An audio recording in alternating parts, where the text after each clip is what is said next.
Sir నమస్కారం sir. నమస్తే అండి. సార్ అనిల్ రావిపూడి గారు అండ్ చిరంజీవి గారు వీళ్ళ కాంబినేషన్‌లో ఒక సినిమా రాబోతుందని చిరంజీవి గారు జస్ట్ ఒక 90 రోజులు అనిల్ రావిపూడి గారికి టైం ఇచ్చేసారని చెప్పేసి దీంట్లోనే ఈ టైంలోనే సినిమా ఫినిష్ చేయాలని చెప్పేసి కొన్ని రోజుల నుంచి కూడా వార్తలు వింటూనే ఉన్నాం సార్.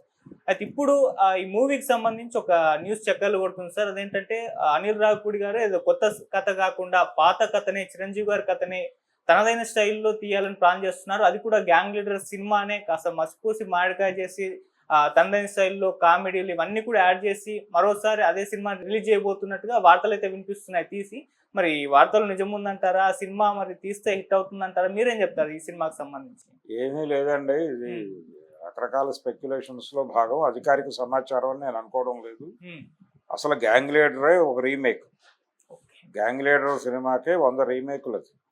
అంటే ఉమ్మడి కుటుంబం సినిమా ఉంది. 12 కాపురం అనే సినిమా చూసాం మనం కృష్ణ గారితో. హ్మ్. ప్రతి కమర్షియల్ హీరోకి ఒక ఫ్యామిలీ సినిమా ఉంది. ఓకే. ఉమ్మడి కుటుంబం అనే పేరుతో రామారావు గారికి ఉంది. హ్మ్. అది హిట్టు. దాని తర్వాత దాదాపు అదే ఉమ్మడి కుటుంబం కాన్సెప్ట్తో 12 కాపురం అని కృష్ణ గారు చేశారు. అది పెద్ద హిట్టు. దాని తర్వాత చిరంజీవికి ఈ సినిమా ఉంది 'గ్యాంగ్ లీడరు'. ఈ 'గ్యాంగ్ లీడర్' కంటే ముందు 'బొమ్మరిల్లు' అని విజయబాపినేడు గారే ఒక సినిమా తీశారు. హ్మ్. 'బొమ్మరిల్లు' కూడా ఉమ్మడి కుటుంబం గొడవే. పెద్దన్న ఇరుక్కుంటాడు, పెద్దన్నని ఎలా బయటకు తీసుకురావాలి అనే కాన్సెప్టే 'బొమ్మరిల్లు' ఉమ్మడి కుటుంబం కాన్సెప్ట్నే కొంచెం మార్చి 'గ్యాంగ్ లీడర్' అని తీశాడు ఆయన. ఈ ఉమ్మడి కుటుంబం కాన్సెప్ట్ అనేది పాడియావు లాంటిది అని నందమూరి తారక రామారావు గారు చెప్పాడు. పాడియావు అంటే ఆయన ఒక రీజన్ కూడా చెప్పాడు దానికి. 12 కాపురం టైంలో చెప్పాడు. ఆ సినిమా సద్దినోత్సవానికి ఆయనే చీఫ్ గెస్ట్. ఆ రోజు ఆయన చెప్పింది ఏంటంటే, ఇది పాడియావు లాంటివి, మన జీవితంలో ఏది కోల్పోతామో దాన్ని తెర మీద చూసి ఆనందిస్తాం. ఇది మానవ నైజం, హ్మ్. మనిషి వీక్నెస్. ఇది మన జీవితాల్లో నుంచి ఉమ్మడి కుటుంబాలు వెళ్ళిపోయినాయి. అయినప్పటికీ ఉమ్మడి కుటుంబాన్ని తెర మీద చూసి ఆనందిస్తాం. కానీ మన జీవితాల్లో ఉన్న కష్టాలు తెర మీద చూపిస్తే ఏడుస్తాం, సినిమాని రిజెక్ట్ చేస్తాం. అందుకని అలాంటి కథలు నడవకపోవచ్చు, ఈ కథలు అయితే నడుస్తాయని చెప్పాడు ఆయన. హ్మ్. అలా ఒక రివర్స్ ప్రయోగం అక్కినేని నాగేశ్వరరావు గారు చేశారు, ఆదర్శ కుటుంబం అనే పేరుతో. అంటే కుటుంబాలు, ఉమ్మడి కుటుంబాలు అక్కర్లేదు, ఎవరి జీవితాలు వాళ్ళు గడుపుకుంటూ ఎవరి ఇంట్లో వాళ్ళు ఉండి ఏదో అకేషనల్గా అందరూ కలిసి సెలబ్రేట్ చేసుకుంటే సరిపోతుంది. హ్మ్. ఉమ్మడి కుటుంబాలు అక్కర్లేదు, రకరకాల గొడవలు అందరూ కలిసి ఒకే చోట కొట్టుకోవడం ఎందుకు అన్న పద్ధతిలో నడుస్తుంది అది ఓకే. ఆదర్శ కుటుంబం.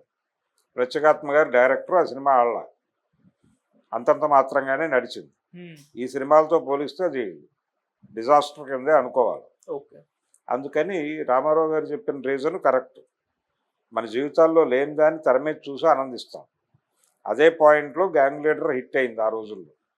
దానికి తోడు అందులో జోడించినటువంటి బామ్మ చిరంజీవి కాంబినేషను, అంటే నిర్మలమ్మకి చిరంజీవికి కాంబినేషన్లో కొన్ని సీన్స్ వర్కౌట్ చేశారు. చాలా టిపికల్గా ఉంటాయి. అది బాగా వర్కౌట్ అయింది. అలాంటివి అన్నీ కలిసి, అలాగే మ్యూజిక్, డ్యాన్స్లు అన్నీ కలిసి, నిజానికి ఆ సినిమాకి ముందు కొంచెం చిరంజీవి కష్టాల్లో ఉన్నాడు.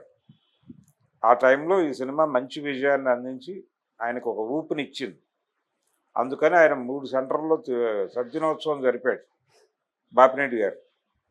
సో అది చాలా బిగ్ సినిమా. ఆ రేంజ్ అంటే అది కొత్త కథ ఏం కాదని చెప్తున్నా. అదే కొత్త కథ కాదు, ఇప్పుడు దాన్ని మళ్ళీ తీసినా కొత్త కథ అవ్వదు. హ్మ్. కాబట్టి ఆయన ఒక ఫ్యామిలీ స్టోరీ ఏదో తీయాలో అనుకుంటున్నాడు. ఆ ఏరియాలో అనిల్ రావిపూడికి కొంత గ్రిప్ ఉంది. ఆయన మొన్న చేసిన సంక్రాంతికి వస్తున్నాం సినిమా కూడా అదే కదా, గోదావరి వాళ్ళం మర్యాదలు దారుణంగా చేయాలి కదా అనే డైలాగ్ మీద కదా సినిమా నడిపాడు ఆయన. హ్మ్. ఫ్యామిలీ ఓరియంటెడే కదా అది. అవును. పల్లెటూరులో ఒక ఇంట్లో, ఆ ఇంట్లో అందరూ ఉంటారు, హీరో హీరోయిన్ కూడా అక్కడే ఉంటారు, ఏదో వ్యవసాయం గోల వాళ్ళ మధ్య.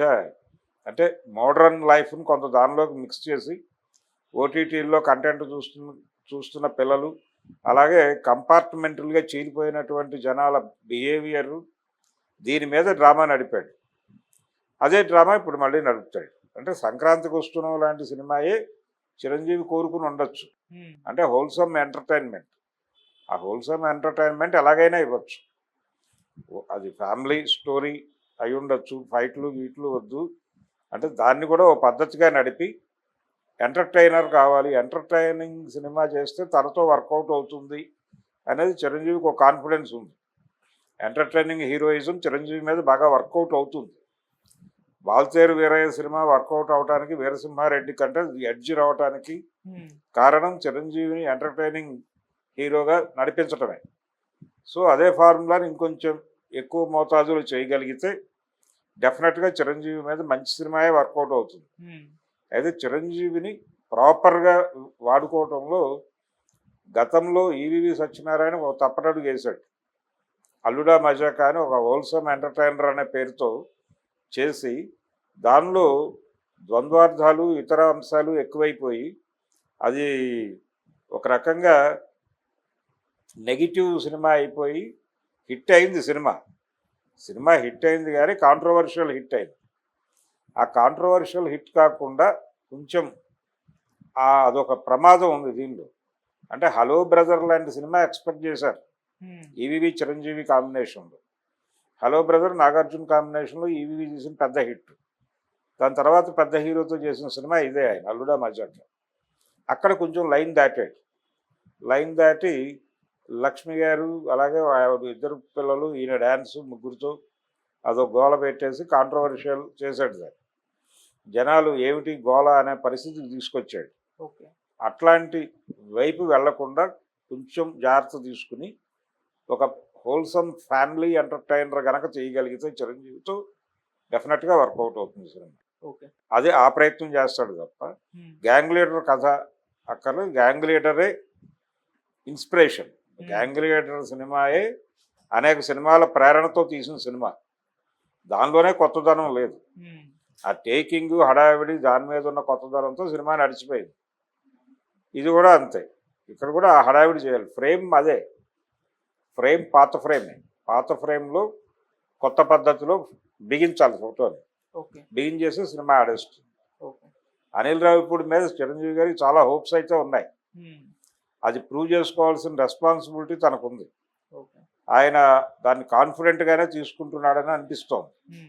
సో కానీ బాబీ తర్వాత మళ్ళీ చిరంజీవికి ఒక పెద్ద హిట్ ఇవ్వబోయే డైరెక్టర్గా అనిల్ రావిపూడి అనుకోవచ్చు. అండ్ 90 రోజులే టైం ఇచ్చారని చెప్పేసి వార్త వైరల్ అవుతుంది సార్. మరి అంత తక్కువ టైంలో సినిమా తీసేస్తారా అనిల్ రావిపూడి గారు? 90 రోజులు చాలా ఎక్కువ అండి. 3 నెలలు. 3 నెలలు ఎక్కడిచ్చేవాళ్ళు. గతంలో సినిమాలు రామారావు గారు అడవి రాముడు లాంటి సినిమాకే 40 రోజులు 50 రోజుల్లోపు ఇచ్చాడే. మ్యాక్సిమం 60, అంటే 2 నెలలు మ్యాక్సిమం. అంతకు మించి ఏం చేసుకుంటారు డేస్ అన్న పద్ధతిలో. రోజుకి అలా వెళ్ళిపోద్ది. స్క్రిప్ట్ పక్కగా ఉంటే టైం తీసుకోకుండా తీసేస్తాయి. కమర్షియల్ సినిమా, ఫార్ములా సినిమాలు దీనికి మొత్తం ముందే ప్రిపేర్ అయి ఉంటారు కాబట్టి హీరో డేట్స్ ఆర్ సఫిషియంటే. 90 డేస్లో సినిమా చేయటం అనేది పెద్ద కష్టసాధ్యమైన విషయం ఏం కాదు. ఈజీగానే చేయొచ్చు.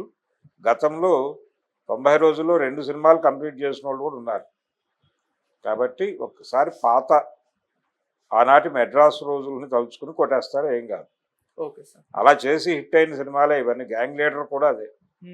గ్యాంగ్ లీడర్ కూడా 8 సంవత్సరాలు తీసిన సినిమా ఏం కాదు. అప్పుడు వేరు ఇప్పుడు వేరు సార్. ఏం వేరు? టెక్నాలజీ కూడా పెరిగిపోయింది. అవునండి, టెక్నాలజీ పెరిగితే అదే కదా.